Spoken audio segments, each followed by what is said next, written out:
Good morning 8th class. हमने अपना geography का चैप्टर नंबर 2 स्टार्ट किया था, लैंड एंड सॉइल रिसोर्सेज। इसी का आज हम पार्ट 2 पढ़ेंगे, ठीक है।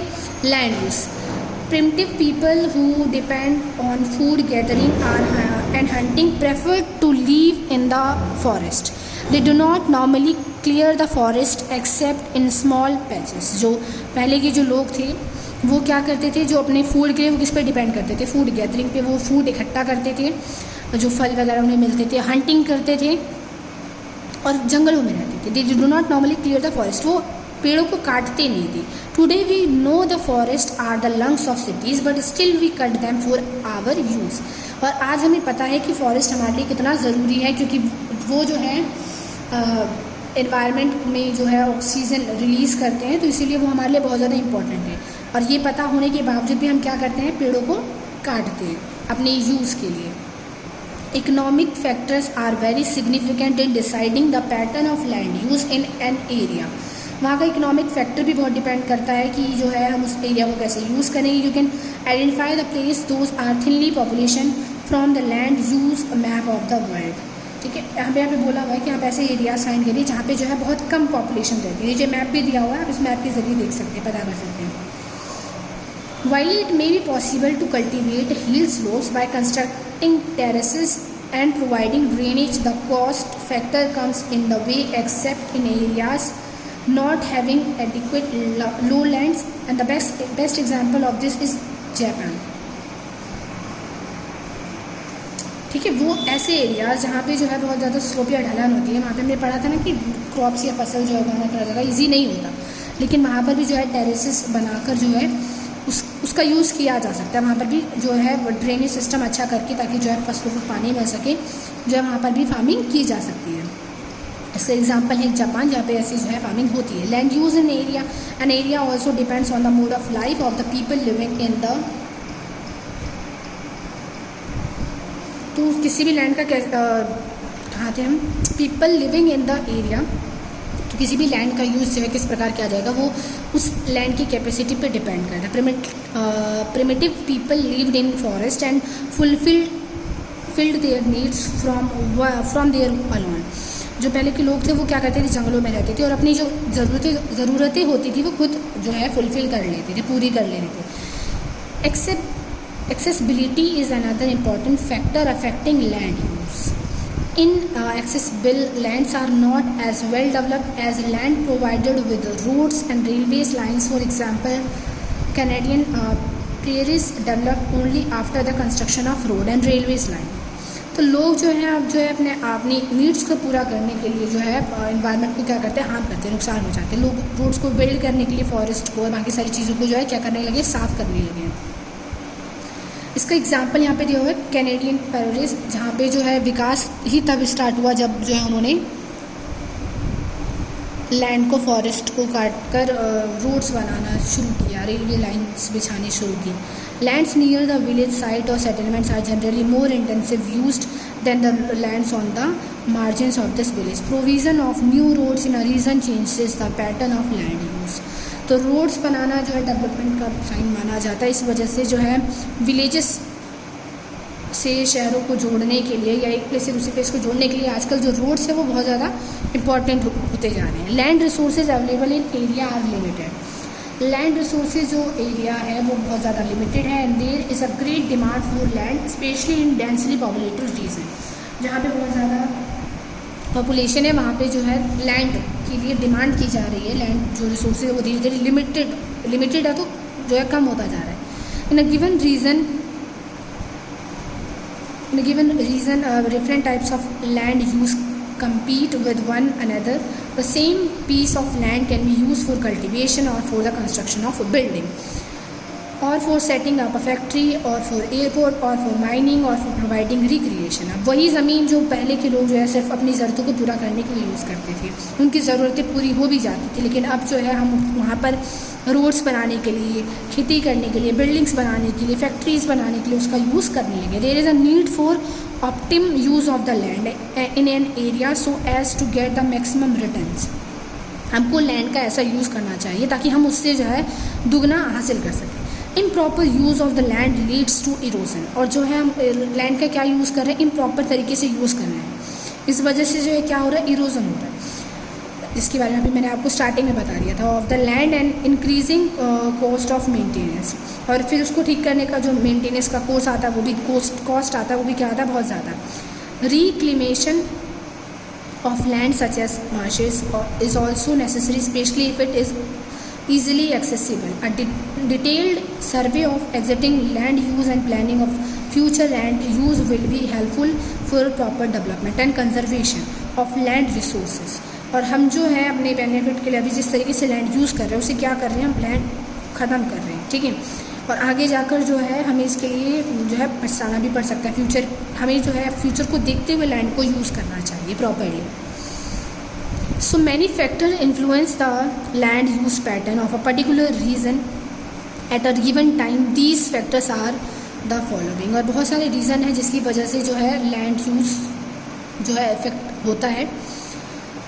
पहला क्या है, fertile planes, human requirements, land fertile plain जो है उपजाऊ ज़मीन है, ठीक है, ह्यूमन रिक्वायरमेंट जो इंसान की है ज़रूरत है वो भी क्या हो गई, बहुत ज़्यादा बढ़ गई है। Land available for various uses, land का यूज़ बहुत सारी चीज़ों के लिए हम कर सकते हैं, ठीक है।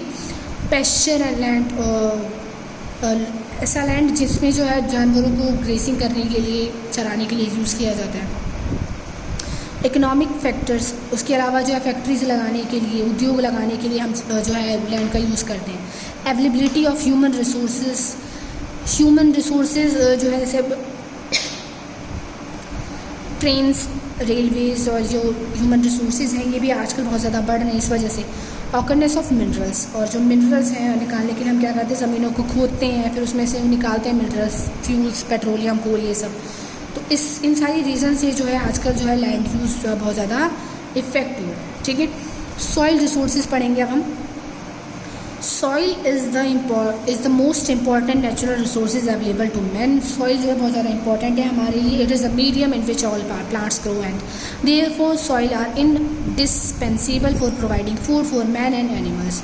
प्लांट जो है हम किस में ग्रो करते हैं, सॉइल में ग्रो करते हैं, तो इस तरीके से सॉइल हमारे लिए बहुत ज़्यादा इंपॉर्टेंट है। Any part of the earth surface that supports vegetation also bears a covering of soil, और जो सारा पार्ट जहाँ पे जो है वेजिटेशन उग सकती है तो उसके ऊपर क्या होता है, सॉइल, ठीक है। Soil is thus usually defined as any part of the earth crust in which plants root.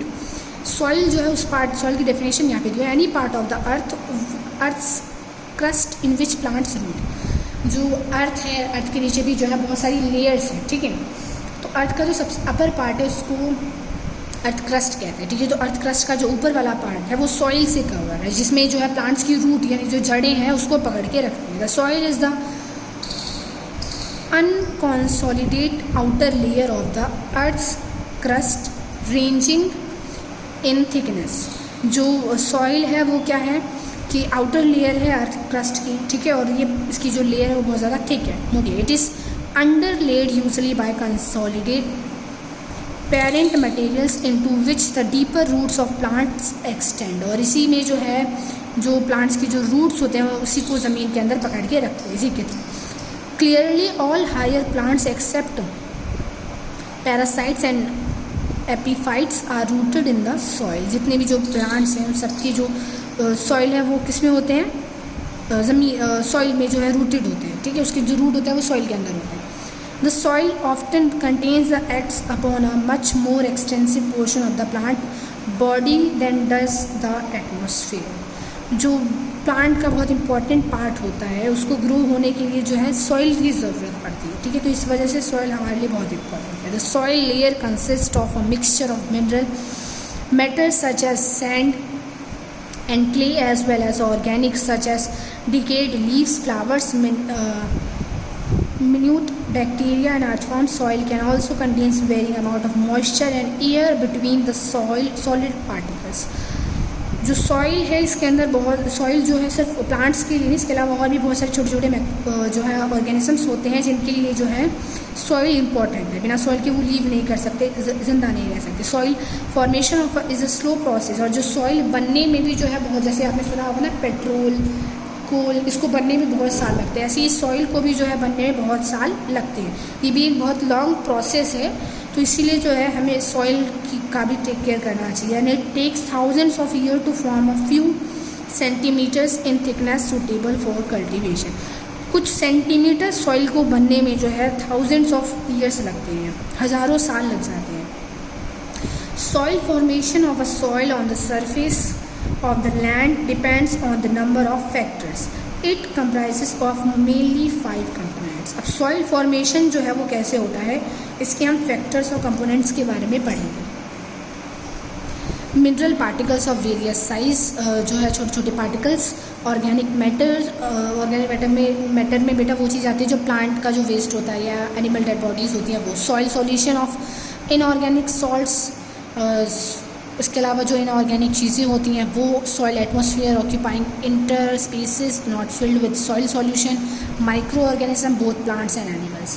तो ये सारे जो फैक्टर्स हैं वो सॉइल फॉर्म करने में हेल्प करते हैं, ठीक है। As well developed soil is formed only when the weather particles of rocks remain undisturbed at one place for a long period of time. जो रॉक पार्टिकल्स होते हैं वही जो इन्वायरमेंट में जो वाइंड है, वाटर है, एयर है, इसकी वजह से वो छोटे छोटे पार्टिकल्स में डिवाइड हो जाते हैं, फिर वही जो है आगे जाके किसमें कन्वर्ट हो जाते हैं, सॉइल में। Rocks containing minerals is called the parent materials, और जो रॉक्स में जो मिनरल्स होते हैं उसको क्या कहते हैं, parent materials, from which is soil is derived, जिसके अंदर से सॉइल क्या होता है, निकलता है,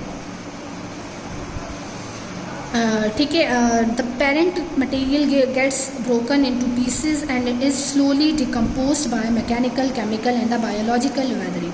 और जो पेरेंट मटेरियल होते हैं इसके छोटी छोटी पीसेस में डिवाइड हो जाते हैं, फिर ये डिकम्पोज होते हैं, उसके बाद जाके जो है मैकेनिकल, केमिकल, बायोलॉजिकल जो है वेदरिंग यानी हवा, पानी और इन सारी चीज़ों से जो है चीज़ों की वजह से जो है फाइनली जाके सॉइल जो है क्या होता है, बनता है। It is parent rock which furnishes a soil with inorganic mineral particles।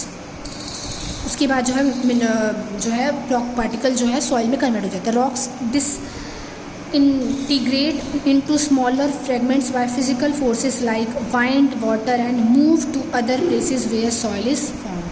जो रॉक्स हैं वो सॉइल में कैसे कन्वर्ट होते हैं, स्मॉल पार्टिकल में कैसे कन्वर्ट होते हैं, हवा की वजह से, वाटर की वजह से, इनकी हवा वाटर के चलने की वजह से जो है वो क्या होता है, फाइनली सॉइल में कन्वर्ट हो जाता है। Process of fragmentation is accompanied by the extremely important process of chemical corrosion or decomposition, because unless the nutrients locked in these particles insoluble compounds are changed chemical to water soluble substances, they cannot be absorbed by plant root.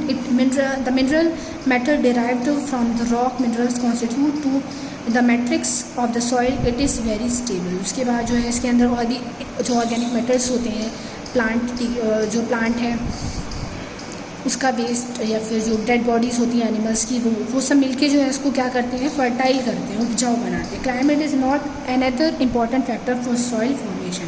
Climate जो है बहुत ज़्यादा important factor है soil बनाने के लिए, कि वहाँ की जलवायु कैसे। It is responsible for the weathering of rocks, ये जो है and the quantity of moisture in the soil layer. वहाँ की किसी भी जगह की सॉइल के लिए वहाँ का क्लाइमेट बहुत ज़्यादा इंपॉर्टेंट है, कि वहाँ में मॉइस्चर कितना है उस इन्वायरमेंट में। The nature of vegetation and the biochemical process which take place in the soil.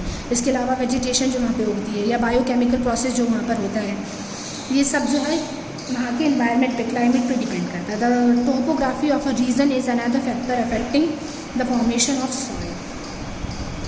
Soils, ठीक है। तो जो वहाँ का क्लाइमेट होता है वो उस क्षेत्र की सॉइल को बहुत ज़्यादा जो है बनने में और वहाँ पे कैसी वेजिटेशन होगी इस पर जो है वहाँ का इन्वायरमेंट डिपेंड करता है। जैसे जो डेजर्ट एरिया है वहाँ का इन्वायरमेंट कैसा होता है, ड्राई होता है, बारिश नहीं होती, तो इस वजह से जो है वहाँ पे वेजिटेशन भी कैसी होती है, ऐसी वेजिटेशन होती है जिसको कम पानी की ज़रूरत होती है।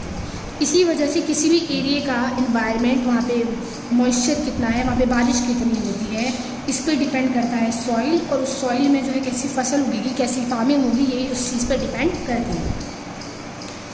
Steep slopes have usually thin soil layer owing to the denudation of such slopes by running water in the valleys and low downs thick fertile soils are developed। अब क्या होता है ना, जो पहाड़ी क्षेत्र होता है वहाँ से क्या होता है, आपने सुना होगा जो रिवर्स होती हैं वो भी जो रिवर में जो वाटर आता है उसका मेन सोर्स क्या होता है, माउंटेन में जो ग्लेशियर्स होते हैं उसके पिघलने की वजह से रिवर्स में पानी आता है। तो जो पहाड़ों पे से जो पानी पिघल रहा होता है, मेल्ट हो रहा होता है, वही जो है पहाड़ों पे से गिरते गिरते जो है प्लेन्स तक आता है।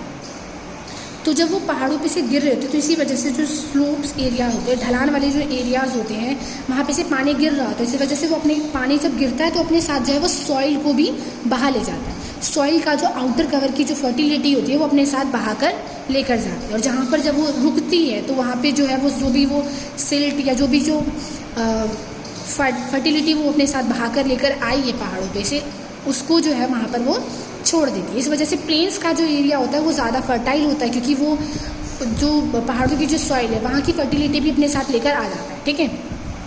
और जो पहाड़ों की जो फर्टिलिटी है वो पानी के साथ नीचे बह जाती है। इस वजह से वहाँ की जो सॉइल की लेयर होती है बहुत ज़्यादा थिन होती है, पतली होती है, ठीक है। इस वजह से वहाँ पे क्रॉपिंग करना, फसल उगाना डिफ़िकल्ट होता है। Plants and animals, organisms consisting of trees, shrubs, grasses, mosses, bacteria and the animals play very important part in the forming the topmost layer of the soil called humus.